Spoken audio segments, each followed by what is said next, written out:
Sadashiva Samarambham Shankaracharya Madhyamam Asmadacharya Paryantam Vande Guru Paramparam Shri Jagan Mataram Devim Sthitadi Padmakasanam Hridaya Sagaratitam Gomatim Pranatosmyaham.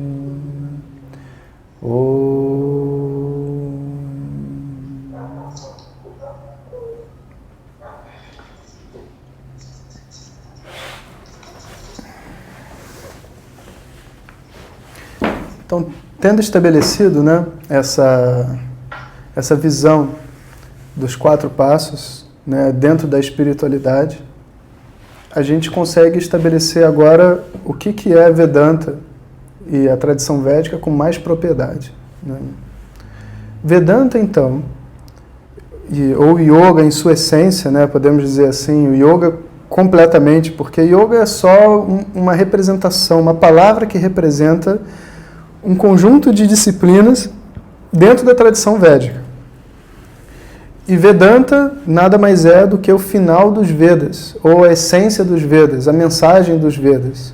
Então a mensagem de yoga é chamada também de Vedanta. E a disciplina, entre aspas, de uma pessoa que estuda Vedanta é chamada de yoga, uma vida de yoga. Então não existe separação entre yoga e Vedanta, é uma coisa só. Então se a gente fosse olhar agora para entender o que é Vedanta, né? Vedanta então vai ser o que está além desses 4 primeiros passos, que tem como objetivo trazer a pessoa para o momento presente, trazer a pessoa de fora daquela viagem mental, onde a todo momento ela fica preocupada com um plano mirabolante para conquistar o mundo, para ser feliz, para que as coisas mudem, e aí sim ela encontra a resposta que ela está procurando. Então existe uma forma de você libertar a mente de uma pessoa da busca incessante pela felicidade, da busca incessante por se tornar uma pessoa diferente do que ela é, né? E vê só por que existe a armadilha nos 4 passos. Porque o meu objetivo dentro do yoga não é mudar a minha mente, mudar o meu corpo, não é isso. É encontrar a paz e a felicidade apesar de todos os problemas que o meu corpo e a minha mente sempre vão ter. Então os mestres costumam dizer assim, né, que o mantra de uma pessoa dentro da tradição védica, né, é o Gayatri. Não sei se vocês já ouviram esse mantra alguma vez na vida, né? Então o Gayatri, o significado dele, né, é muito interessante. Algumas pessoas vão botar um significado literal. E o significado literal correto, né, tipo Om Bhurbu Vasvaha, né, que Om é um nome para Deus, Burro, Bhuvaha, Suvaha, são 3 Vyahritis, são 3 palavras que funcionam como mantras, né, são 3 palavras que funcionam como mantras, que quando invocadas elas produzem uma certa paz, uma certa auspiciosidade no ambiente. Né? Então, Om Bhurbu Vasvaha é como se você estivesse falando abracadabra. Né? É uma palavra especial, só isso. Não tem significado além disso. Né? Significado só criado em cima dela. Tat Savitur Varenyam. Então, Bhargo Devasya Dhimahi. Eu medito, Dhimahi, na grandeza do sol. Tat Savituhu, daquele sol, Tat Savituhu Varenyam, na grandeza do sol. Bhargo Devasya, né? Então Bhargaha pode ser os raios, né? Pode ser a luz, pode ser as bênçãos, Devasya, dos deuses, né? Então eu medito na grandeza do sol, que é a bênção dos deuses, que é a luz dos deuses, que é uma luz divina, né? A luz do sol, uma luz divina. Diyo Yonaha Prachodayat. E que ela, Diyo Yonaha, a nossa Naha, Diyaha, mente, Prachodayat, que ela abençoe, que ela estimule a nossa mente. Né? Ela estimule a nossa mente para a gente ganhar no bingo? Não. Né? Claro que não. Vou ficar mais rápido. 19, 19. Estimulou a mente, né? Não é esse significado. Entende? Estimule a nossa mente, o significado é que ele mostre para a gente o caminho. Qual é o caminho para que eu encontre, com essa minha individualidade, a paz que eu estou buscando. Esse é o significado profundo de todos os Vedas. Todos os Vedas podem ser reunidos no Gayatri. Os mestres dizem assim, se você tiver que cantar um mantra só, de todos os Vedas inteiros, e tal, um cara iniciado lá da tradição, qual mantra você canta? O Gayatri. E o seu significado representa o que os Vedas todos querem fazer com você. Poxa, mas para que os Vedas, então, dão rituais para ter filho? Porque nos Vedas tem ritual para ter filho. Por que ele vai fazer um ritual para ter filho? Se ele quer... Os Vedas, eles estão disponíveis para dar para as pessoas tudo aquilo que elas não têm condições de ver. Então, existe um ritual para ter filho? Existe. Então eu te digo como faz. Existe, você quer se tornar uma pessoa famosa? Tem uma maneira. Eu vou até contar um segredo, mas vocês não fazem não. Você joga pipoca, né, dentro da Homa Kunda para Ganesha. Se você joga pipoca para Ganesha, diz que você fica famoso. Os Vedas vão colocar frases assim. Pô, mas isso é uma mandinga? Isso é um ritual? É um ritual. Vedas tem ritual. Né? O que você quiser, os Vedas vão disponibilizar para você. Né? Mas tudo que ele disponibiliza vem junto com um anticorpo. Por exemplo, você vai fazer uma oração para Ganesha. Né? Um mantra qualquer, vamos ver aqui. Todo mundo conhece aquele Vakratunda Mahakaya. Já ouviram? Não. Tem um mantra assim, Vakratunda Mahakaya Surya Koti Samaprabha Nirvignam Kurumedeva Sarvakaryeshu Sarvada. Olha, o significado é muito simples. Sarvakaryeshu, em todas as minhas ações. Sarvada, sempre. Nirvignam, liberdade de obstáculos. Kuru, que você faça. Quem? Vakratunda, você que tem a tromba curva. Mahakaya, e um corpo gigante. Surya Koti Samaprabha, que brilha como milhares e milhares de sóis. Surya Koti Sama igual Prabha, que tem o brilho igual a milhares de sóis. Ok. A princípio a gente vai dizer, então isso é uma oração, o cara acredita numa deidade chamada Ganesha, e ele tem essa crença e é isso. Só que não é essa a visão. Onde já se viu você acreditar que Deus tem corpo de criança e cabeça de elefante? Tipo, o propósito não é estabelecer uma crença para outra pessoa, muito pelo contrário. Você sabe por que eles fazem o corpo de elefante, o corpo de criança e cabeça de elefante? Porque é a única forma que ele tem de quebrar a categoria definitiva que a gente tem entre animal e ser humano. Se você imaginar Deus como sendo uma pessoa, você vai imaginar Ele com tudo que um ser humano tem. Vai ser picado por mosquito, né? vai se emocionar, vai ser parcial, e etc. Se você imaginar Ele como um elefante, né? Você vai imaginar como um animal. Então, como que Ele cria algo que tem que ser a causa do elefante e do ser humano?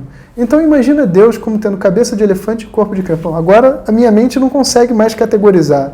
Ela não consegue botar, nem falar que é um animal, nem falar que é uma pessoa, nem acreditar. Né? Você não pode dizer, eu acredito que Deus tem cabeça de elefante. Isso é ridículo. Ninguém acredita nisso, nem na Índia. Sabe? As pessoas, quando fazem isso, elas fazem com muita devoção e muito respeito, com uma visão de uma tradição, onde existe um símbolo, assim como a gente pode usar Om, como a gente pode usar cruz, como pode usar o que for, para a causa do universo. E tem uma razão para ter uma razão simbólica, para ser cabeça de elefante e corpo de criança, entende? E aí, o que acontece? A pessoa vai rezar, e ela vai pedir, olha, tira os obstáculos da minha vida. Mas enquanto ela está fazendo isso, o objeto dela de meditação é um símbolo, Ganesha, que faz com que ela comece uma busca espiritual, porque ela tem que entender o que é isso de Ganesha, cabeça de elefante, corpo de criança. Porque, na verdade, é o oposto do que a gente vive, né, o corpo de gente velha e cabeça de criança. Né? Corpo de elefante, cabeça de criança. Ganesha é o contrário, é corpo de criança e cabeça de elefante. Então você começa um questionamento. Então é como se os Vedas e a tradição fossem uma mãe. Seja lá o que você pedir para ela, ela vai fazer para você. Mas sempre que ela faz alguma coisa, ela tenta trazer você de volta para essa percepção de que a felicidade não está distante de você. E vai bolar um jeito, vai ficar cada vez mais difícil você pedir as coisas para ela, até que você se conecte com essa tradição e se conecte com um propósito de vida que deixe de ser mudar o mundo. Que nem eu estava falando naquele vídeo lá de introdução ao site que vocês devem ter assistido. É totalmente irracional a gente pensar assim, que a minha felicidade dependa que o mundo mude. Sabe, como que pode todo mundo... O mundo para mim tem que mudar de um jeito, para você tem que mudar de outro. Os meus desejos mudam com o tempo. Então o mundo não só tem que mudar, mas ele tem que mudar junto com os meus desejos. Né? Eu gostava de fulano, então agora todo mundo tem que ser amigo dele. Aí agora eu não gosto mais de fulano, agora ninguém mais pode ser amigo. O que é isso? Entende? A felicidade é depender disso. É tipo a gente preocupado com o jogo da Copa. Entende? Se realmente depender da minha felicidade a goleada de 7-1, pô, eu tô perdido, né? Agora para sempre. Imagina, se for lá dar curso na Argentina, as pessoas vão falar, perdeu de 7-1, o que vai fazer? Pelo menos eles não ganharam a Copa, né, Edgar?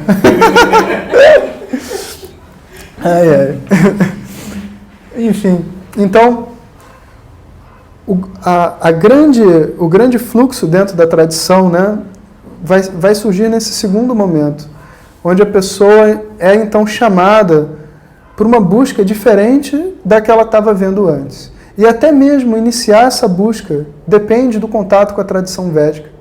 Ninguém inicia uma busca por encontrar felicidade com ela mesma automaticamente. Não é possível. Automaticamente a gente só faz aquilo que a gente sempre fez, aquilo que todo mundo está fazendo. E o que está todo mundo fazendo é correndo atrás de algo externo para tentar resolver o seu problema. Mesmo que seja um mantra. O mantra também é externo. No fundo, o final, né, a verdade final que tem para ser entendido para mim, não é dado por nenhum mantra, por nenhum ritual, por nenhuma oração para nenhum Deus que você possa imaginar. Né? Não é isso. O processo não é esse, entende? O processo é um processo de se autoconhecer. Um processo de olhar cognitivamente para aquilo que você chama de eu e ver que tem um erro. Quando eu digo assim, eu sou o Jonas, eu sou o Carlos, eu sou a Celine, eu sou qualquer um de nós que está assistindo esse curso, né? Pensa bem, como que eu posso ser esse corpo? Tudo bem que eu estou dentro do corpo, né? Se estou dentro do corpo, eu encosto nos objetos e eu só vejo o que está na minha frente, está ok. Não estou discutindo isso. Mas esse corpo é formado de 5 elementos. Todos esses 5 elementos não pensam. Você pensa? Graças a Deus. Então, como que você pode dizer que você é esse corpo? Não, mas dentro do cérebro existem conexões elétricas. Ok. Um computador pensa quando tem conexões elétricas. Você acha que se você misturar um monte de coisa e der um choque, ela vai começar a pensar? Também as pessoas pensam isso. Né? Mistura um monte de pedra e não sei o quê. Aí pega 220 volts, põe lá dentro. Sabe o que se chama isso? Complexo de Frankenstein. O filme Frankenstein é exatamente isso. Como que você cria a inteligência? Você mistura um monte de coisa que não pensa e dá um choque. Né? A gente tem essa visão na mente. Isso é totalmente ignorante. É óbvio que não funciona assim. Eletricidade não pensa, pedra não pensa, juntou, pensou, como? Né? Ok. Não. Esquece essa ideia de pensar. Tudo bem. O que você vai me dizer? Você come. Não come? Ele como. Quando você come, você cresce. Para frente, para cima, porque você para todos os lados. É verdade, cresce. Mas quando que você... Vamos imaginar, porque a gente é vegetariano, né? Então, eu como um pão de queijo. Né? Você come um pão de queijo. Quando que o pão de queijo vira você? Em qual órgão do seu corpo? Primeiro você botou ele na boca, mastigou. Virou você? Não, eu vou dizer, o pão de queijo está sendo mastigado na minha boca. Muito bem. Engoliu. Pão de queijo está onde? Estômago. É você? Não. Eu vou dizer, o pão de queijo, nesse momento, está no meu estômago. Ok. Passou para o intestino, né, depois do estômago. Passou para o intestino. Ele agora está, como é que se diz? Fluido de pão de queijo, né? Não dá mais para identificar o pão de queijo, mas ele está ali. É o suco de pão de queijo que está ali no intestino. É você? O suco de pão de queijo. Imagina que você tire do intestino, botasse num copinho e perguntar, isso aqui é você? Você ia dizer, não, não é. Está no meu intestino. Ok. O suco de pão de queijo entrou no sangue. Muito bem. É você dentro do sangue? Não, não sou eu. Claro que não sou eu. Até eu posso, imagina, se eu tirar meu sangue, fizer um exame de sangue, vai sair o pão de queijo no exame de sangue. Você continua do mesmo tamanho. E o pão de queijo saiu. Nada mudou. Ok. Está dentro da célula. É digerido pela célula. É transformado pela célula. A célula joga de volta para o sangue. É você, como é que chama? Que vem na veia, né? O sangue venoso. Pão de queijo transformado é você? Não. Foi filtrado pelos rins. Foi para a bexiga. É você? Se falar que vai ter um problema. Não é, e sai. Onde que o pão de queijo virou eu? Em que ponto? Só que a gente come pão de queijo. E a gente fala, agora eu cresci. Então existe, na minha vida simples e cotidiana, um erro sendo sustentado a todo momento. Um erro simples, como onde, por exemplo, eu digo que eu sou esse corpo. Um erro simples onde eu digo, eu sou as minhas emoções. E é o único motivo pelo qual eu quero destruir a minha mente, destruir as minhas emoções e me livrar de toda a raiva e tudo mais, é porque eu e a raiva somos um. Eu acredito que quando eu estou com raiva, eu e a raiva somos uma coisa só. Mas pensa bem, para você dizer eu tenho raiva, você tem que ser diferente da raiva. Para você poder ver a raiva, ver a ansiedade, ver a alegria, ver a tristeza. O eu tem que ser diferente da raiva, da alegria, da tristeza, senão ele não ia ver. Você só vê o que é diferente de você, é claro. Né? Então, existe a todo momento na minha vida cotidiana a sustentação de um erro cognitivo, um erro de visão. Né? E esse erro de visão, de acordo com os Vedas, é a causa do seu sofrimento. É a causa de eu chegar e querer mudar, de querer mudar o mundo e tudo mais, é só porque eu não consigo me ver como algo aceitável para mim. Ser esse corpo, ser essa mente, ser esse conjunto de emoções não é aceitável para mim, para aquilo que eu gostaria de ser. Né? Então, aí as pessoas vão pensar, mas o que você gostaria de ser? Eu gostaria de ser infinito. Eu gostaria de ser imortal. Eu gostaria de ser livre de qualquer tipo de aflição, de medo, de angústia, de emoção. Sabe, eu queria, estar sentado como quem assiste um filme de cinema, tranquilo. Se o filme é de terror, eu fico com medo, mas eu estou bem. Se o filme é um drama, eu choro e estou bem. Né? Isso é o que eu gostaria de ser. Eu gostaria... então você está dizendo então que você gostaria de viver numa caverna, isolado de todo mundo? Não! As pessoas só querem ir para a caverna, se isolar de todo mundo, porque elas não suportam viver com as outras. Se você perguntar para uma mãe que tem um filho, que gosta do filho, se ela quer se tornar espiritual, indo para uma caverna e largando todo mundo, isso não é verdade. Isso não é verdade. E muito pelo contrário, isso é uma fantasia de que se eu largar todo mundo, tudo vai ficar bem. Não vai ficar bem. Quando a gente for para a caverna, a gente vai conversar com a parede, vai bater com a cabeça na parede, mas não vai ficar bem. Porque estar bem não depende do que está acontecendo à minha volta. Não depende se eu estou num quarto nesse momento ou numa caverna, não depende. Então, quando eu tento resolver um problema com um meio que é diferente do que pode resolver o meu problema, eu não tenho como resolver. Meu mestre costumava dizer assim, experimenta tentar apagar a luz varrendo o chão. Experimenta. Mas, mestre, o que você está fazendo? Experimenta, varre a luz, vai lá. Aí você, varre o chão. Aí eu falei, mestre, não está apagando a luz. Tenta de novo. Eu não quero mais tentar de novo. Então você entendeu a base do que os Vedas têm para propor para você. Só quando a sua mente está disposta a não tentar de novo, ou seja, entender que mudar o mundo não tem a mínima chance de me tornar uma pessoa feliz e completa, é que os Vedas estão prontos. Até lá, existe uma conexão falsa entre varrer o chão e apagar a luz. Entende? E então, enquanto essa conexão existir, eu não tenho como resolver. Então, o que os Vedas vão dizer? Olha, para apagar a luz, tem que ser no interruptor.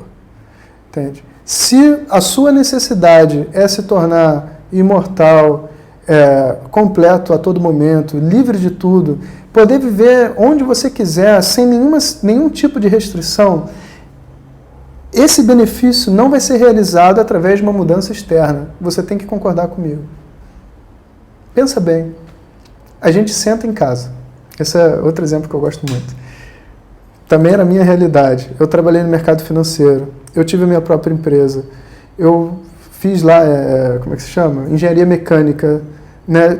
Trabalhei até o infinito. Fiz tudo que a sociedade mandava para fazer.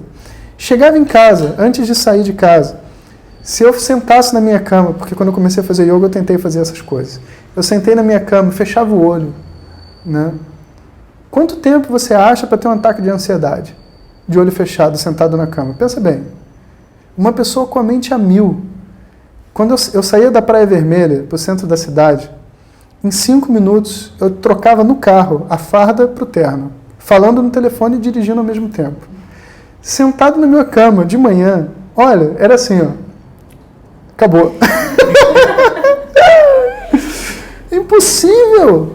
Agora pensa bem. Se eu sozinho em casa, sem ninguém, sem pessoa nenhuma, eu estou sozinho em casa, sento na minha cama, fecho o olho e não me suporto, o que pode acontecer na minha vida que vai fazer com que eu me goste, me torne feliz e fique em paz? O quê? Eu já estou começando do zero no menos 100, entende? No meu ponto de partida eu já estou em dívida. E não tem como eu resolver esse problema. Não tem como.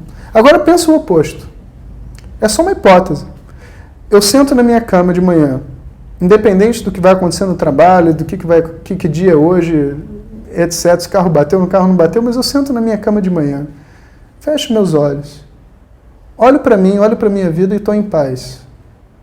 Pensa bem, intuitivamente, mesmo que essa seja só a primeira aula, né, nossa segunda sessão, o que poderia tirar minha paz?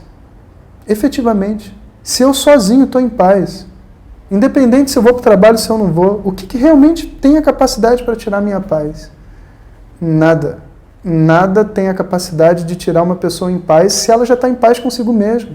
Porque consigo mesmo todos estão a todo momento. Entende? Então existe uma possibilidade muito tangível de eu encontrar uma paz no meu coração. E essa possibilidade existe não em torno de uma mudança do mundo, de eu mudar meu corpo, de eu resolver meus traumas de infância, de não sei o que. Não, tudo isso é importante. Eu quero viver num lugar saudável, eu quero trabalhar bem com a minha família, eu quero, não ter que fazer uma operação cirúrgica, eu quero tudo isso. Isso nunca foi posto de lado. Mas se existe uma maneira de eu me ver em paz, a minha maneira não é trabalhando em cima de tudo isso e controlando para que tudo isso fique do jeito que eu quero. A minha maneira é encontrar uma paz comigo mesmo, independente disso tudo. Então, essa é a mensagem de Vedanta. Essa paz está disponível. Essa paz só requer uma mudança cognitiva. E o papel de fazer essa mudança cognitiva é o que esse estudo faz. E por isso que a forma de estudo são as turmas e as aulas, né? Porque é nesse processo que a gente realiza essa mudança cognitiva. É um método. Existe início, meio e fim. Né, começa de uma determinada maneira, a forma como a gente passa pelos tópicos, ela vai limpando a mente vai ficando cada vez mais clara e você consegue ver com clareza quem você é, independente desse corpo, dessa mente e das suas emoções. E graças a Deus eu sou exatamente aquilo que eu estava tentando buscar. A imortalidade, a liberdade, todas essas palavras, na verdade, são sinônimos para a palavra eu. Mas eu não sei como. Nesse momento. Nesse momento eu não tenho como chegar e ter esse entendimento profundo. Então o entendimento profundo é exatamente a proposta do estudo de Vedanta e é exatamente o motivo pelo qual eu passei lá 4 anos fazendo minha formação na Índia. Não pensa que eu gosto de Índia, por isso que eu fui para a Índia. Eu adoro a Índia e ainda mais porque tem essa tradição. Mas passar 4 anos num ashram na Índia não é mole. As pessoas não vão porque é um ambiente com uma energia positiva, não. Viver em um Big Brother durante 4 anos com pessoas só querendo espiritualidade é uma vez na vida só, viu? Não, você não faz isso mais de uma vez, não. Entende? Sabe? Mas é muito bom e é muito gratificante, principalmente na medida que você vai entendendo e você vai podendo usufruir dos benefícios desse estudo, né? Então, com esse tema, a gente fica por aqui, né, na sessão de hoje, na segunda sessão. E se vocês tiverem alguma dúvida, quiserem falar a experiência de vocês, seria muito interessante poder dividir com a turma. Então, vocês mandem para mim, que eu posso também enviar para todo mundo os comentários, né, aquilo que eu achar relevante, que não for pessoal, claro, né? E é muito bom a gente começar a desenvolver um espírito de grupo, né? Porque é necessário para que essa mudança cognitiva ocorra, né? Então, espero que seja uma bênção para mim e para vocês poder fazer esse curso, né? E é isso aí, né? Então, até semana que vem. Alguém gostaria de falar alguma coisa agora no final? Eu vou cantar o mantra e a gente pode ficar batendo papo mais um pouco. Om Shanti Shanti Shanti.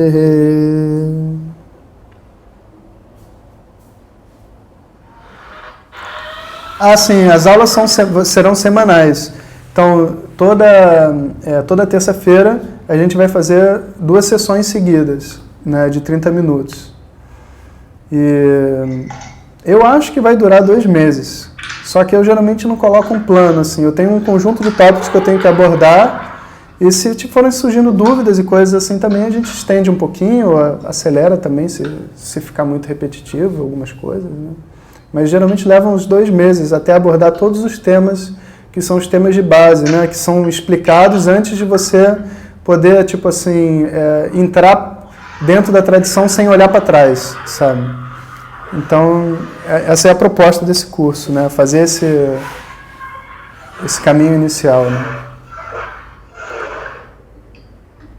E aí tem algum texto, alguma coisa que a gente já possa pegar e já tirar ou não?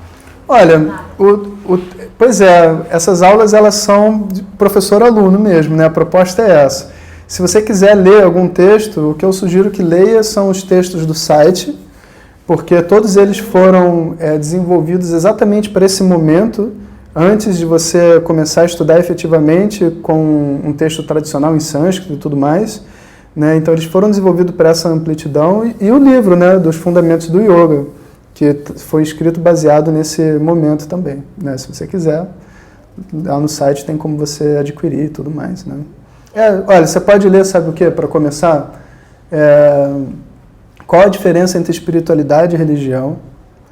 Porque a felicidade plena é uma crença, é outro texto muito bom para esse momento. E qual é o outro? Qual que é o segundo? Será a felicidade plena uma crença? Eu acho que é assim, será a felicidade plena uma crença? O que é yoga? Muito bom, que a gente conversou sobre isso. Tá, legal. Todos eles têm